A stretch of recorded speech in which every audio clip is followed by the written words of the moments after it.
Thank you all for joining us. I'm going to go ahead and get us started. So hello, everyone. My name is Erica Pei. I use she, her pronouns.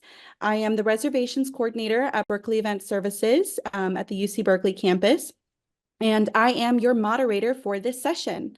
So I have the pleasure of welcoming everyone to Discover Your Potential and Map Your Success When Disability Knocks, presented by Derek Coates and Ben Fills. On the screen here, there is an image of the Campanile at sunset. I'm happy to introduce you to our presenters, starting off with Derek Coates. Derek Coates is the campus manager of disability program access and lead on the campus-wide program access self-assessment. He has a master's degree in sociology from the University of Michigan, Ann Arbor, and the California State University at Fullerton.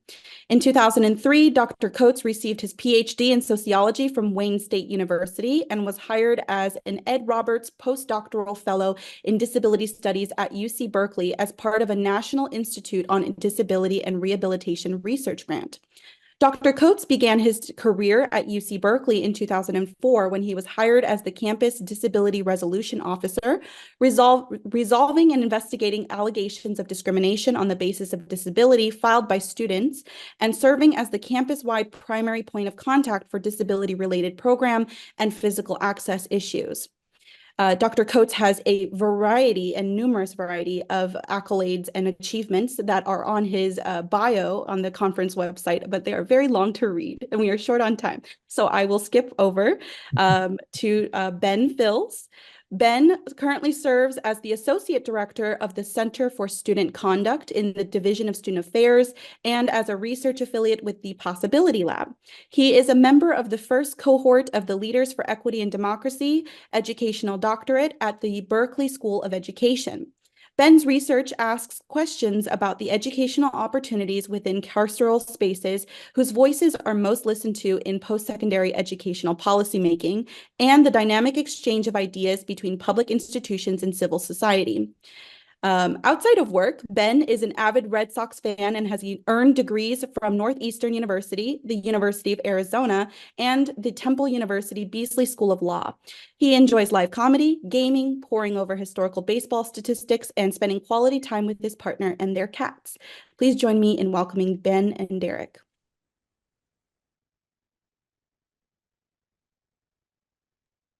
Erica, thank you so much for that wonderful introduction.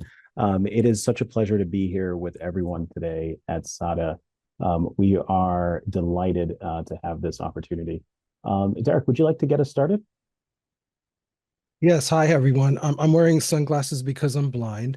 We want to give a special thanks to Lika Reichert and Erica Pei for their support that they've given us, and definitely want to give a shout out to the commitment to accessibility. They made sure that all of these presentations were accessible, and that's just a wonderful, wonderful commitment to inclusion. Den? We also wanted to take a moment to plug SADA, the Staff Alliance for Disability Access here at UC Berkeley. The Staff Alliance or SADA, is a all-volunteer staff organization that Derek and I are both members of, and where we've met, actually, and had the opportunity over a number of years to iterate on this project today. So the Staff Alliance for Disability Access is not a compliance-based unit.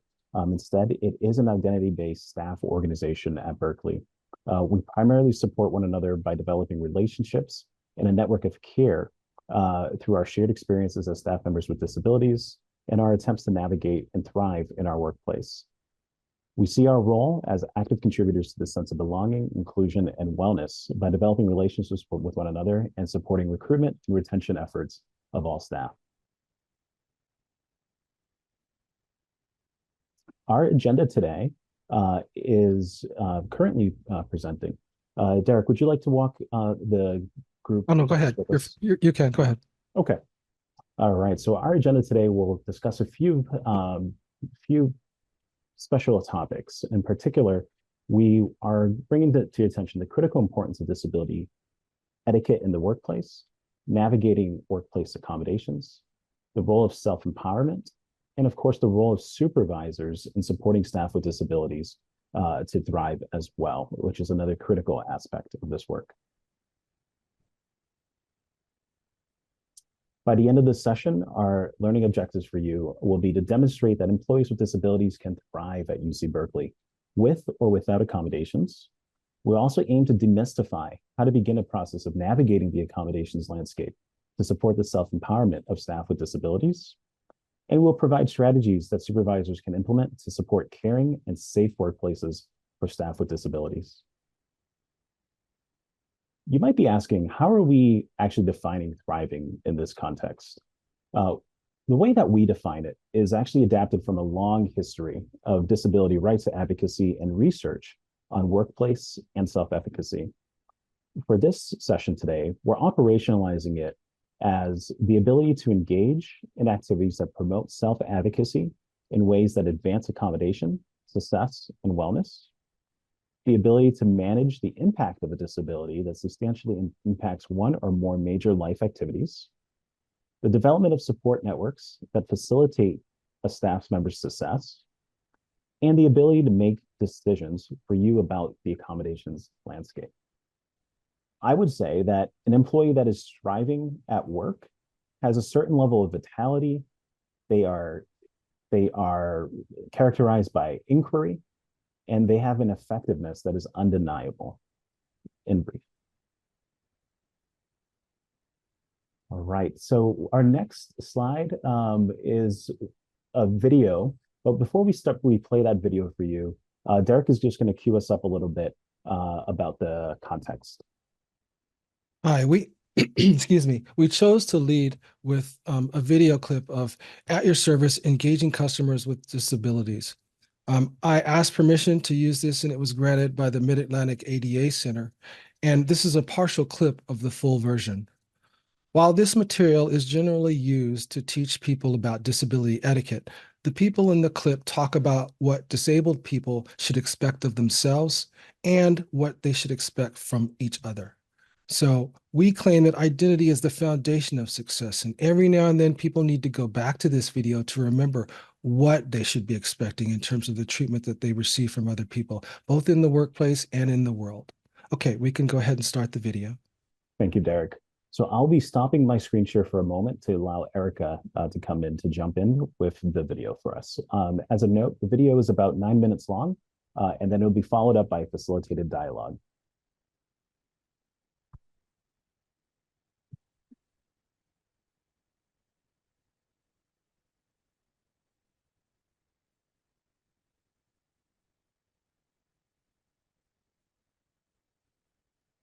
Okay, Erica, we have the video playing. It looks like this sound is not coming through. We live in a world. Here it is. Thank you. As not normal.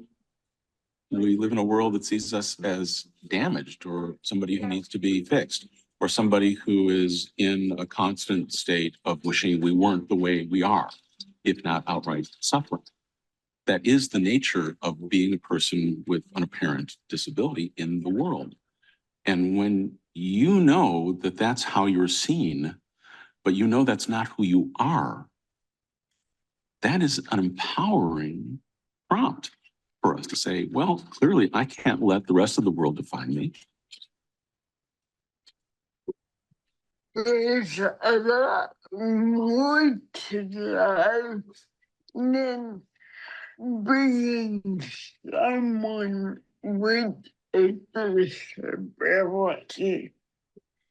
Having a disability, of course, is part of my identity. But so is being a woman, being a mother, a wife, a writer, a consumer. It's all part of who I am. Wherever we go, what we found, people feel open. Yes, yes, yes. But what the hell? It's okay to look scary. But we go. For those of us living with a disability, we're just doing what we got to do. It's really not such a big deal for us because the alternative is unacceptable. If we didn't do what we do to function how we function, we wouldn't have a life. Not having a life is not an option, so you do it.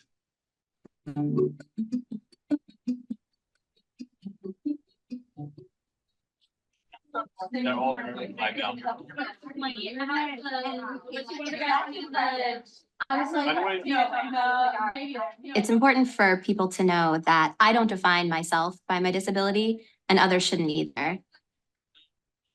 I happen to be blind, but that's not who I am. I like to say that I'm a person who is blind, not a blind person. What's your dog's name? This is Pasta. Pasta? Yeah. Is it okay to pet her? It's actually not. Not? Okay. She has her harness on right here, so that means she's working. Okay. So she's not supposed to really get attention. So Okay. she'll just be observing us. All It's our right. job. That's good to know. And having a service animal causes some special challenges because sometimes when I walk into a store, business owners will ask me to leave. What I think a lot of people don't understand is my dog is not a regular pet. Service animals or guide dogs in general take about $45,000 on average to train. So $45,000 goes into this dog to make sure that she's well behaved.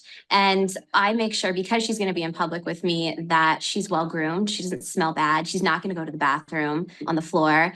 And I wish that more business owners would realize that she's not a separate animal who happens to be with me. She is part of me. We are one when we're entering a store together. She's basically my eyes. It's not legal for businesses to ask what disability gives someone the right to have an animal with them. However, they can ask, what service does this animal provide? Is this a service animal? And it's a yes or no answer. And I will be right here whenever you're ready. You can take my arm. Okay. One of the hopes I have when I enter a store is that a business owner or another employee will approach me and offer assistance. And if I choose to accept it, wonderful. But if I don't, I hope that they will politely walk away and be fine with that as well. Obviously, the thing that comes most frequently as a result of people's inappropriate response to my disability is embarrassment. Embarrassment for myself, but also for others who I'm with, especially when I make a new friend. We're just kind of getting to know each other. If someone, an employee, or even just someone in the public says or does something inappropriate, immediately, it causes a significant barrier in my relationship. You've been such a great help. You're very welcome. You need help out. When I'm out and about, the last thing I want to have to do is prove that I'm a normal person to others. I'll be good from here. Thank you so much.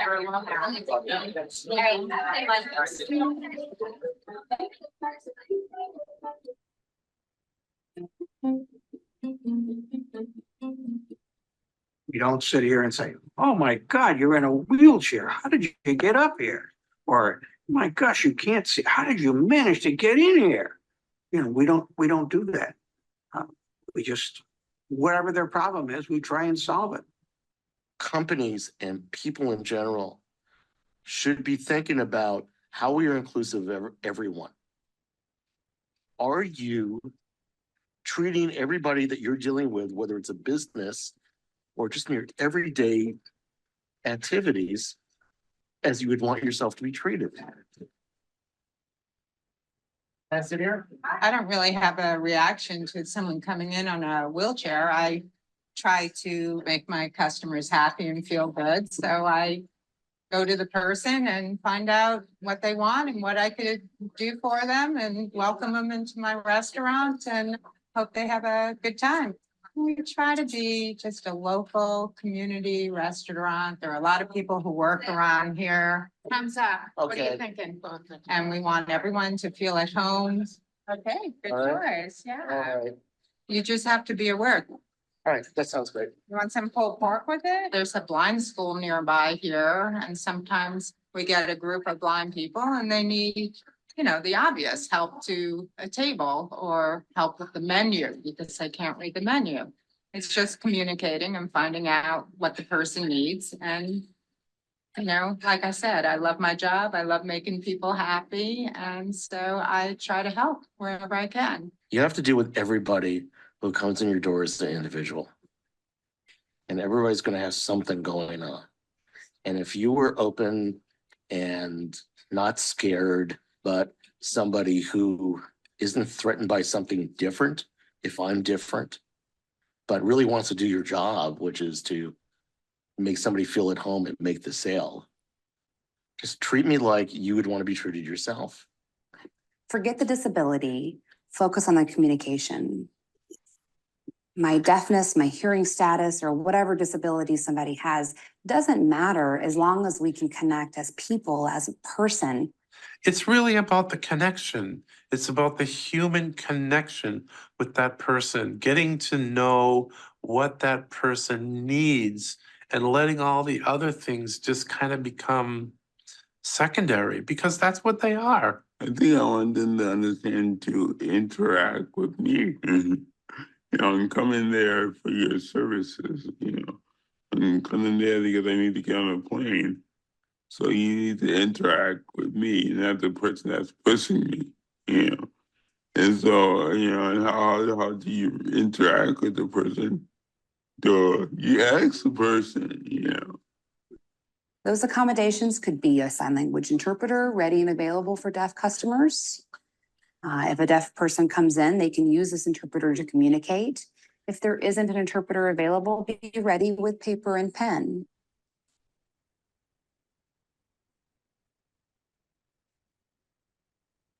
Fantastic. Thank you so much for your support there, for displaying that. Let me go ahead and jump back into the presentation on our end. Thank you again.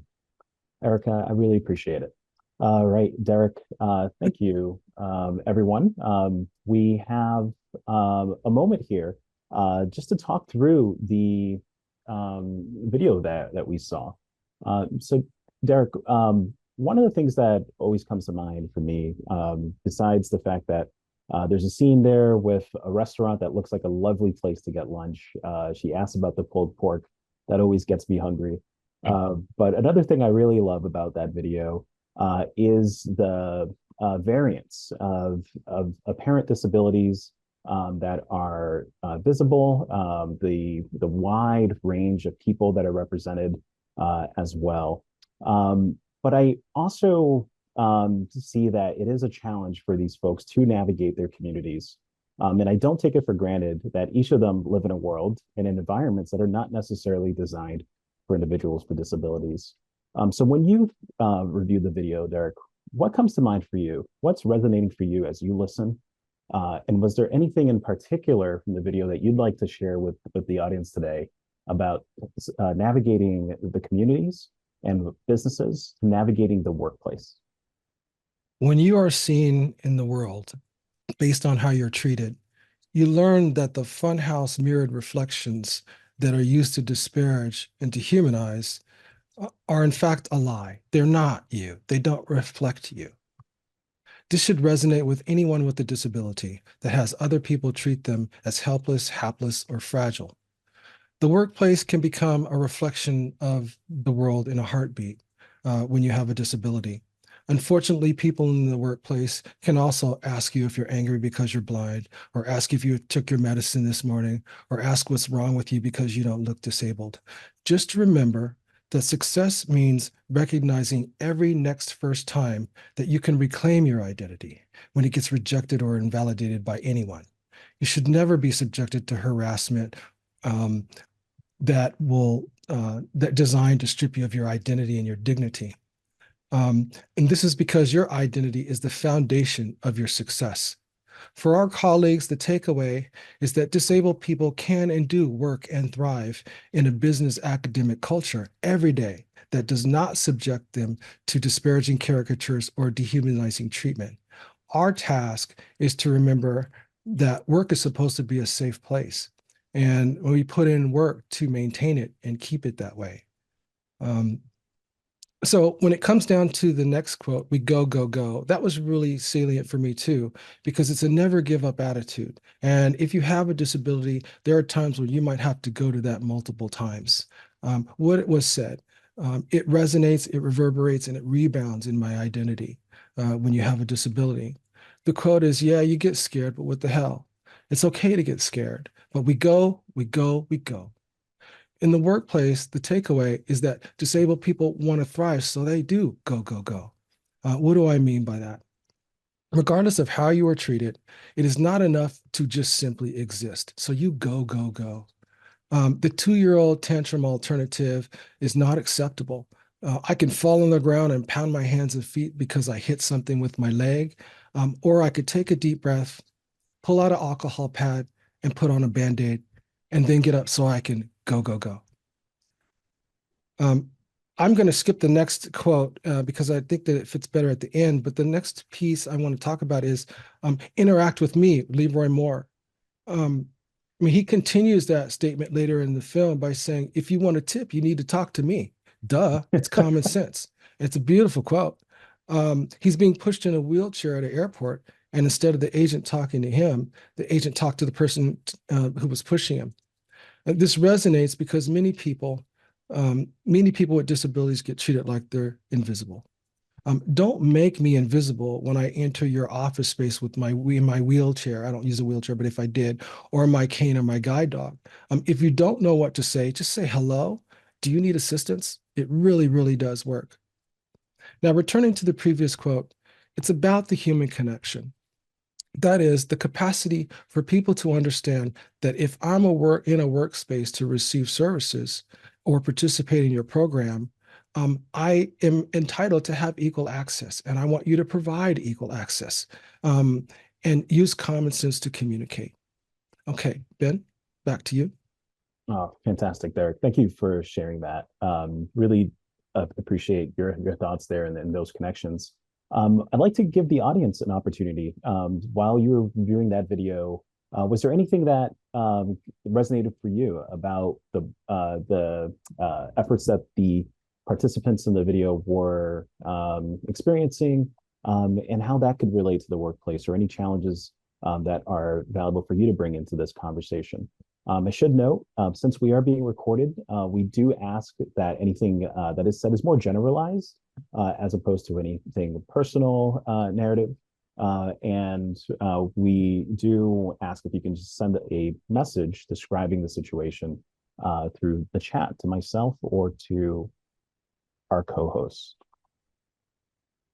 We'll give it about 30 seconds to see if anything comes in.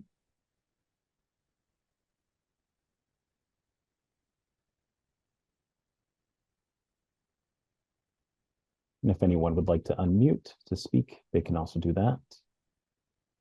Ben, could you repeat your question, please? Sure. My question is for the audience. Was there anything from the video that that resonated for them? Any quotes that stand out that they can recall? Or was there anything that they'd like to talk through about what they saw navigating the community that can be transferable to the workplace? Ben, something that I heard that impressed me is when the gentleman talked about the two options, and that you know, they have the disability and they only have, you know, basically one option to choose to live, you know, and they can't. He just kind of made it, you know, simple that, hey, I'm human too, you know. Mm-hmm. Thanks so much, Mark. Appreciate that. Great. Well, one of the quotes that really stood out to me was from Denise Sher Jacobson, the partner that was shown in the second scene with her husband, who Derek quoted, who said, "Go, go, go." In particular, she said, "Having a disability is, of course, part of my identity, but so is being a woman, being a mother, being a wife, being a writer. I think that speaks a lot to what Mark was sharing a moment ago about the complexity of this experience, right? It's also about the intersectionality. Um, People with disability make up the largest minority in the world. And that's something that often is overlooked. This and despite that, we also share and hold so many other identities that influence the way that we navigate the world and may navigate the workplace specifically. So we can't overlook those other facets of our lives and what we bring to the workplace. It's all part of our story and all part of owning that self-identity. It's without being being attentive to all of these aspects of our identity, we're not really allowing ourselves to be our full selves in the workplace, nor would we be in an environment that supports us fully. I think communication is so key here. And the last two quotes that I have are about communicating and finding out what the person needs. They love their job. I try to help however they can. Forget the disability, focus on the communication. For that, for me, really speaks about this desire for connection and the desire to ensure that there is a full understanding between the people. Although I hear forget the disability, I would actually challenge folks to actually focus and think through a disability and to think through how we're creating workplaces that account for it. We're being mindful, having universal design, and how we're onboarding folks and how we're supporting folks, particularly when we're thinking about those who are supervisors and may have power. So we'll be able to talk to that in our fourth part. But before we get there, we're going to be going into part 3 of our dialogue now. According to the Bureau of Labor Statistics, approximately 1 in 5 working age employed adults have a disability. The truth is, most people with a disability do not request accommodations. And should you find yourself unable to perform the essential functions of your job, or maybe pride has lied to you and told you that you can do this job task, even though the disability prevents you from doing so. Or maybe you just became disabled and you're still trying to figure it out and it's negatively affecting your ability to do your job. Guess what? Maybe you can do that job task with an accommodation. You won't know unless you try. And when you try, you can discover your potential, map your success, and trying begins with educating yourself. People say, I don't know if my medical condition will qualify me for an accommodation. My answer again is educate yourself. So let's do some digital recon. Ben, could you pull up the Job Accommodations Network? Sure, Dirk. Website? And let me know when you have that on screen. It should be on screen. Great. So this is the Job Accommodations Network, askjan.org. That's ASK like ask a question, JAN like the abbreviation for January, askjan.org. Once you get to the website, I'd like for you to scroll down to a section that says A to Z of disability accommodations. A to Z of disabilities, accommodations, and related topics. Ben, I'd like you to do me a favor, open up that category box, and would you read the categories that are listed there? Sure. The categories include disabilities, limitations, topics, work-related functions, and accommodations. And then on the right-hand side, if we were to select disabilities, we have a set of a drop-down. Yeah, and under disabilities, there's like multiple disabilities listed there. Now, at this website, you can learn about migraine headaches, symptoms, and ADA accommodation options. The question is, do the symptoms that you're experiencing qualify you for accommodations? If so, what accommodations are available? So once you craft your list, we're going to move to the next phase. But the point is that when you go to this site, you might have a list of accommodations that might work for you that you think are going to be effective. But the point is that when you go to this site, it's created by the federal government. And so here is a list of all of the types of accommodations that people who have that particular disability can use in the workplace and can request. As you can see, it provides extensive information about the disability as well as different variants of accommodations. And it even provides support for employers who can also go to this website and look at this material. Once you make your list, then you're prepared to move to the next phase of interactive process, which is to interface with the employer more officially. The interactive process is a meeting that you participate in with your employer. For example, I have a service dog and light hurts my eyes because of my eye disease. So I want my supervisor to remove the fluorescent lights above my workspace and drill a bolt into the wall so that I can have a tie down from my service dog. Now, the interactive process is basically a turn-taking process. It's like a game of tennis. I serve the tennis ball on the tennis court to the employer. On it is written my name and the accommodations that I'm requesting. I mean, the ball is just a symbol for the process the employer provides for requesting workplace accommodations. The ball crosses the net towards the employer and freezes in midair. The employer reads the information, okay, this is who you are, this is what you want, and considers whether or not they can accommodate or not. Then they take their turn to return the serve.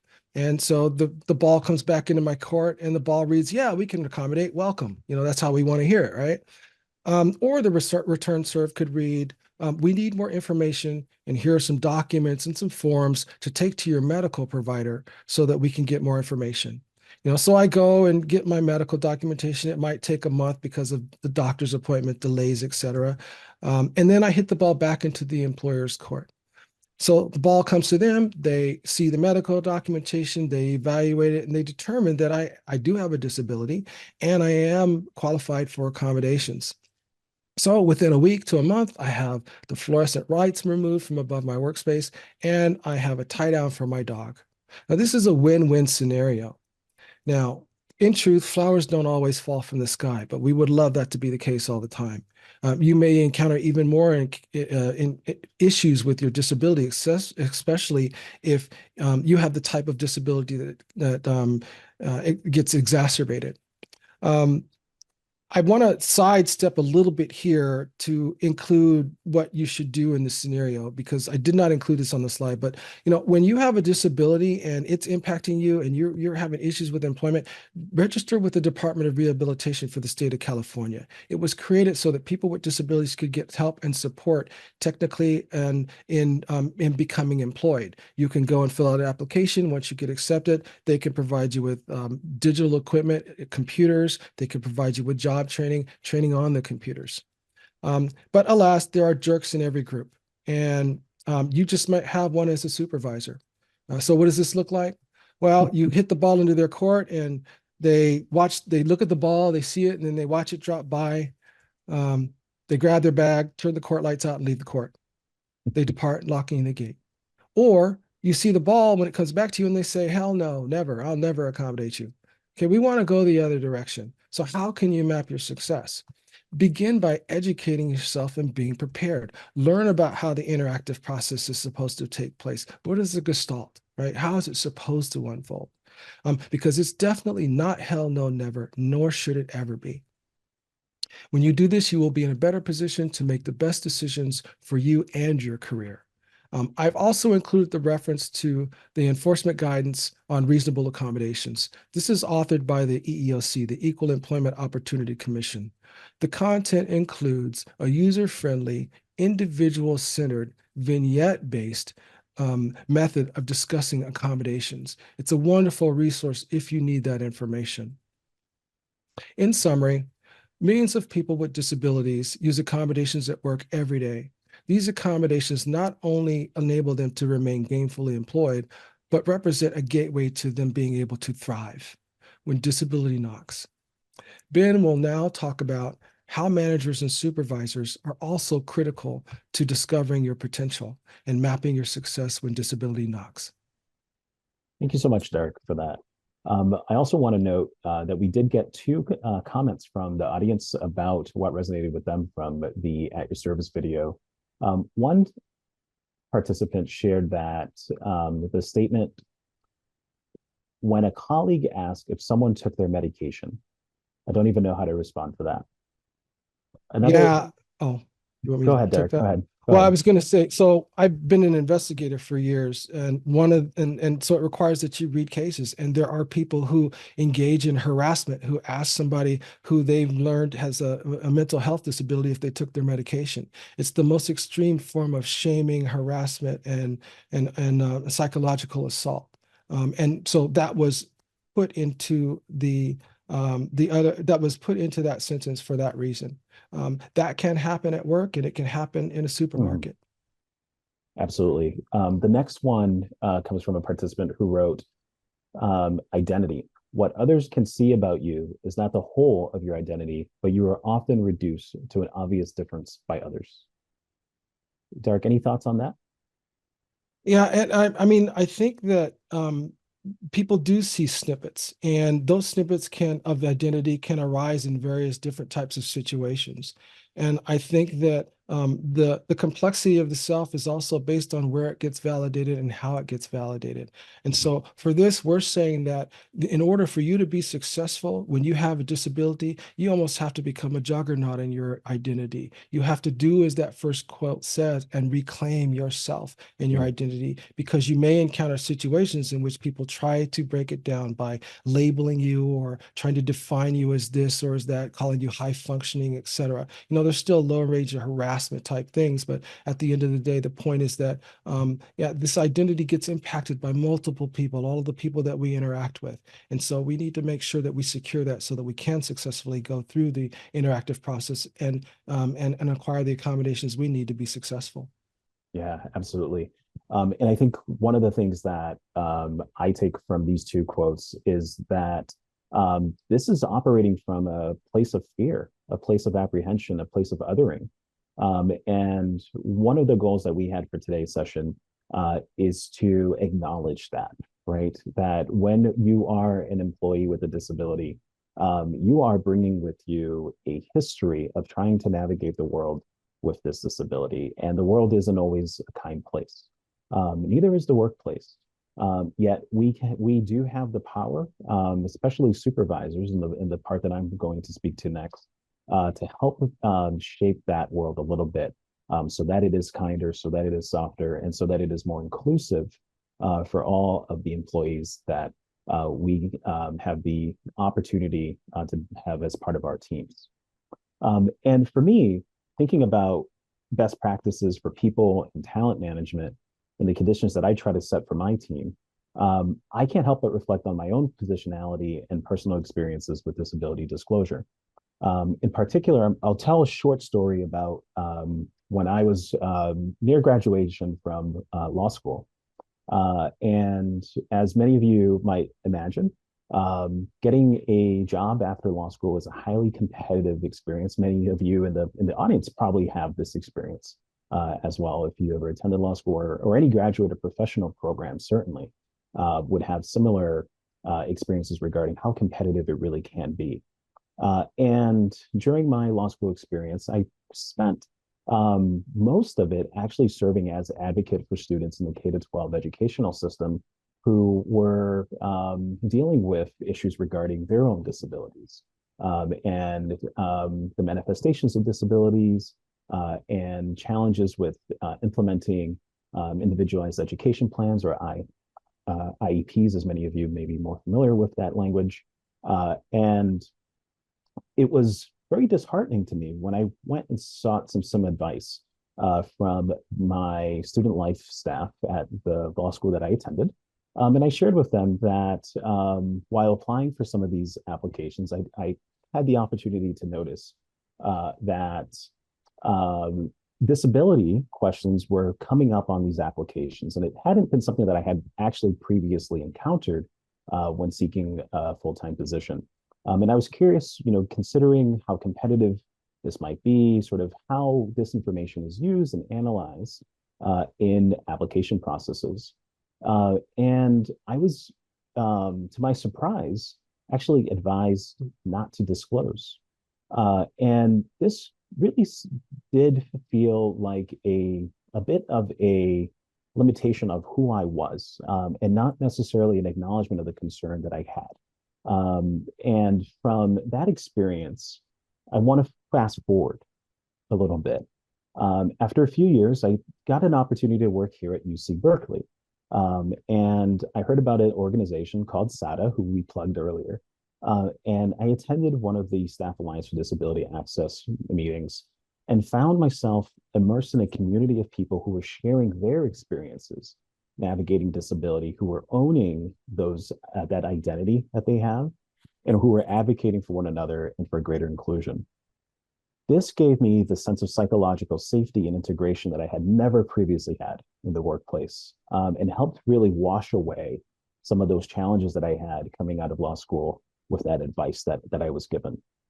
Over the years, I've brought this into my work as a supervisor.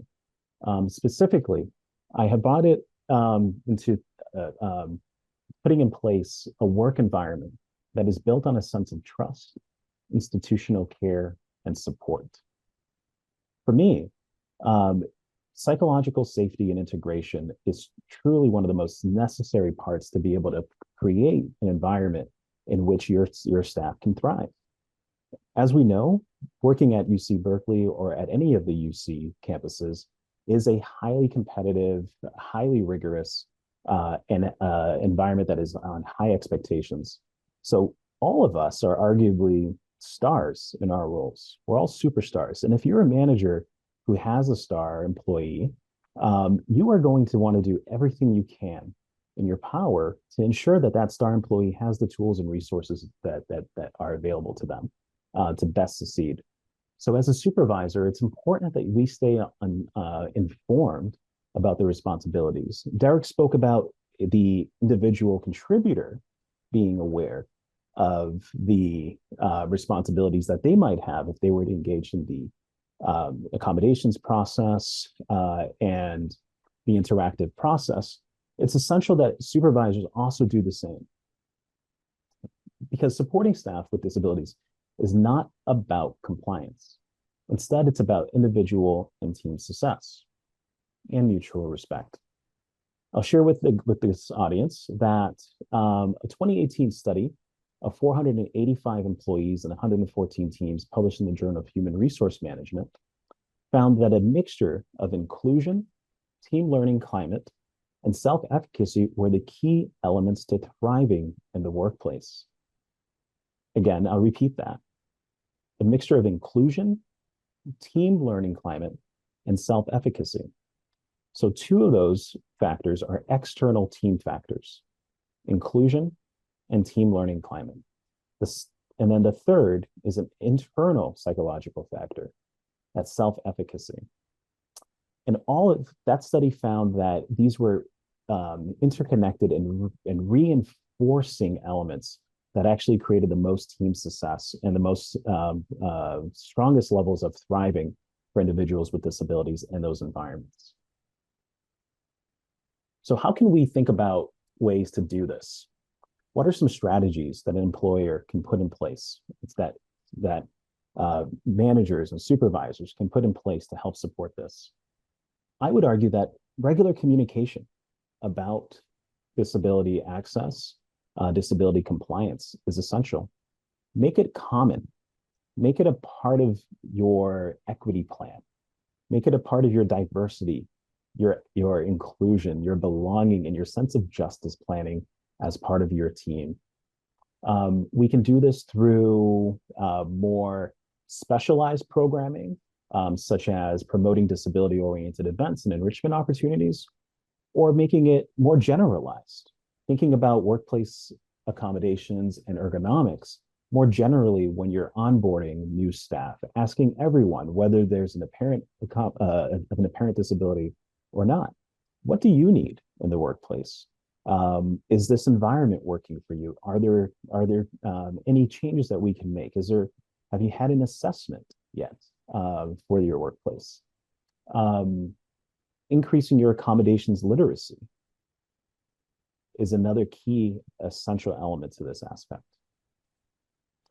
One thing that I do to foster a culture of care and wellness on my team is I ask everyone in my regular one-on-one sessions, what are they doing to be well at work? And then how can I help them be well at work? By doing this in each session, it creates a culture of communication where folks understand that I'm aware that there may be difficult things to talk about in the workplace. I'm not asking necessarily for anyone to disclose any disability or to disclose any particular troubling thing that might be happening with their ability to thrive, but I leave the door open that anyone who is struggling in any way can be comfortable with knowing that I'm ready and receptive to that kind of conversation and to that dialogue. I want each of those employees to live and work as their full selves.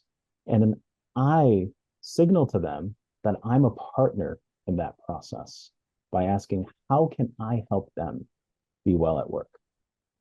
Again, the UC recruits at every position stars. And we invest a great deal of time and energy into our people as supervisors. Therefore, I think all of us want to ensure that our stars play at their best level and at their best selves.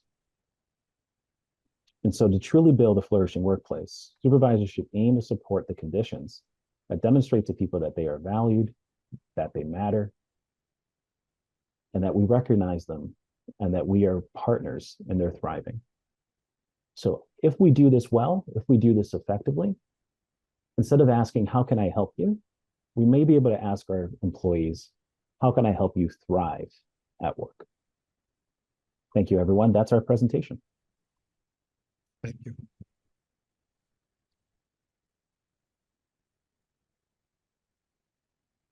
Thank you, Ben, and Derek for the wonderful presentation.